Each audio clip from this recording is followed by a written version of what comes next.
Hi, everybody.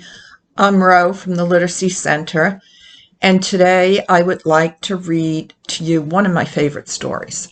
It's The Emperor's New Clothes. This tale was written in 1837 by Hans Christen Anderson, a Danish author. The thing that's so amazing about this book is that it's 183 years old, and it still has significance today. Even today, you can hear people say, the emperor wears no clothes. So let me start the book so you'll understand what I'm talking about. I just want to say that some level 2s should be able to read this book, but definitely level 3 and above will have no problem reading this book.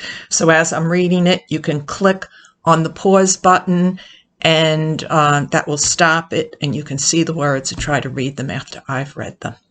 Okay, everybody, here we go. The Emperor's New Clothes. There once lived an emperor who loved clothes more than anything else. His clothes filled closets and even entire rooms in the royal palace. The emperor selected only the finest fabrics and hired the finest tailors to work for him. He was very rich, and that was a good thing because he spent a lot of money on clothes. The emperor also spent a lot of money on mirrors. He thought that his fancy clothes made him look quite dashing, so he spent most of his time preening in front of the palace mirrors.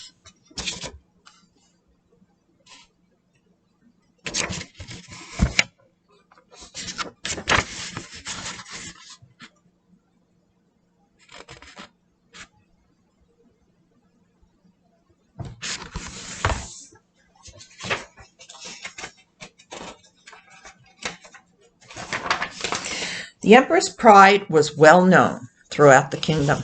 The people thought him quite silly to spend so much time in front of his mirrors, but they never said so to his face. He was, after all, the emperor. Word of the emperor reached 2 thieves in a faraway land. Instead of making jokes about him, they decided to use the emperor's pride to make themselves rich.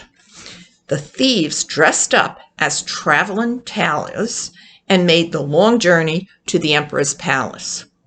They told the palace guards they had the most wonderful fabric in all the world and asked for permission to show it to the emperor.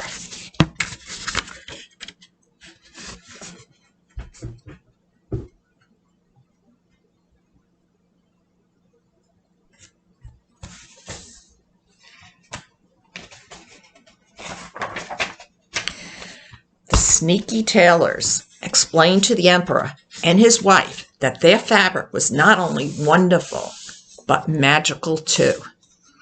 Only the wisest people in the land will see this fabric, Your Majesty, they said.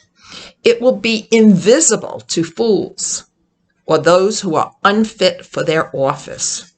When the tailors opened their bags, the emperor squinted. He saw nothing at all in their hands. Why, I must be a fool, the emperor thought. Either that, or I do not deserve to sit on the throne.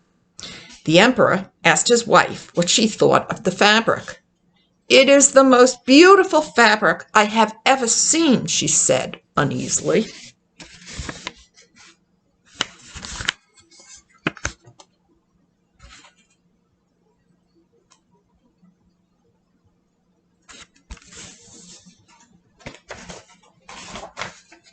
Knowing his wife was no fool, the emperor offered the tailors 20 pieces of gold to make him a new suit. The tailors thanked the emperor and went right to work. When you wear this suit, Your Majesty, it will feel as light as a spider's web against your skin, one tailor said as he measured to the top of the emperor's head.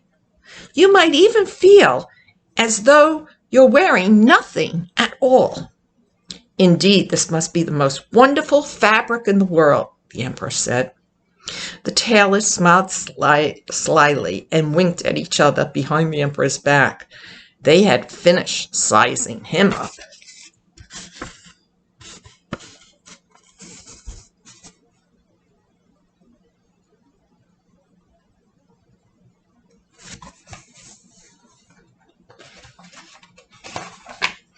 After a few days, the royal minister went to check on the tailor's progress.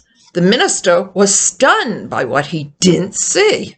The tailors were cutting away at the air with scissors and stitching up fabric that wasn't there.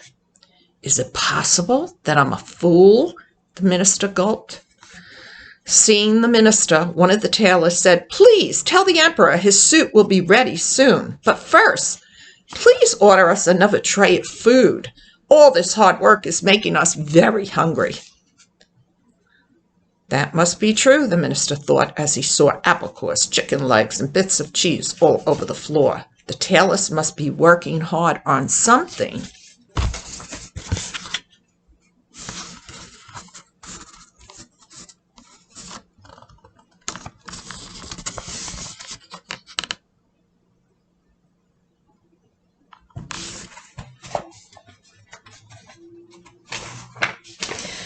Finally, the tailors brought the emperor his new suit.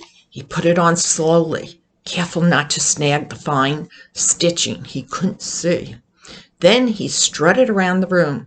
He had never felt so dashing. "This is truly the finest suit I have ever had," the emperor said to the royal minister. "If you are happy, then I am happy," said the royal minister, who was truly anything but happy. In his eyes, the emperor was standing in front of a mirror in his underwear, admiring a new suit that wasn't even there. The emperor wanted to show off his new suit to all the people in the land. He asked the royal minister to call for a royal parade the next day.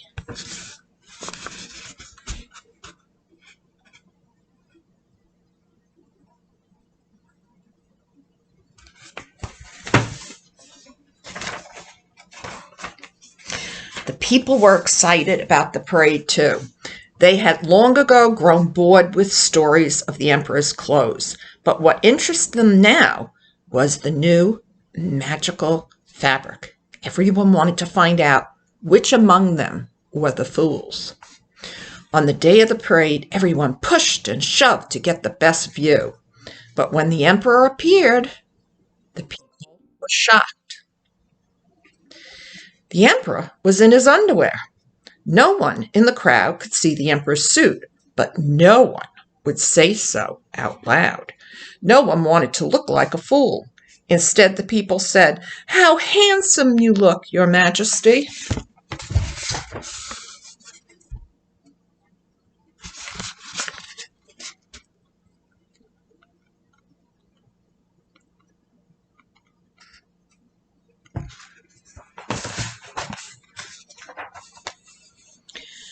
Suddenly, a young boy cried out over the crowd. "The emperor isn't wearing a new suit," he said.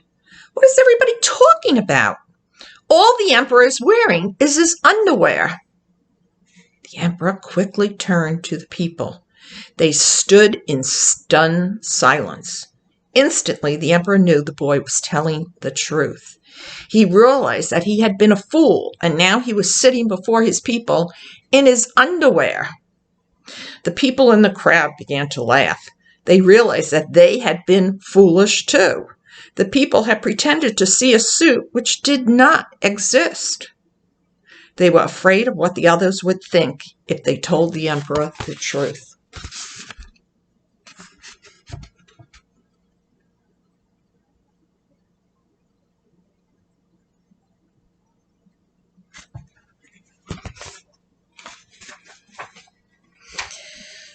When the emperor returned to the palace, he ignored all his fancy and frilly clothes and put on a simple blue robe with plain yellow buttons.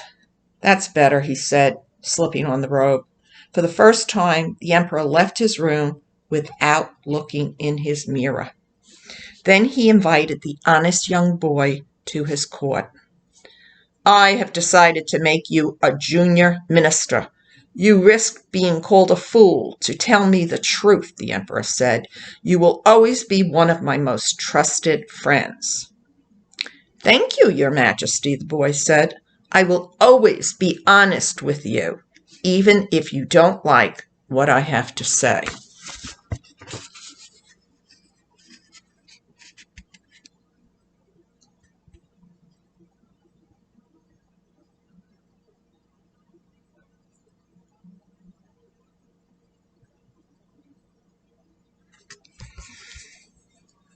Okay.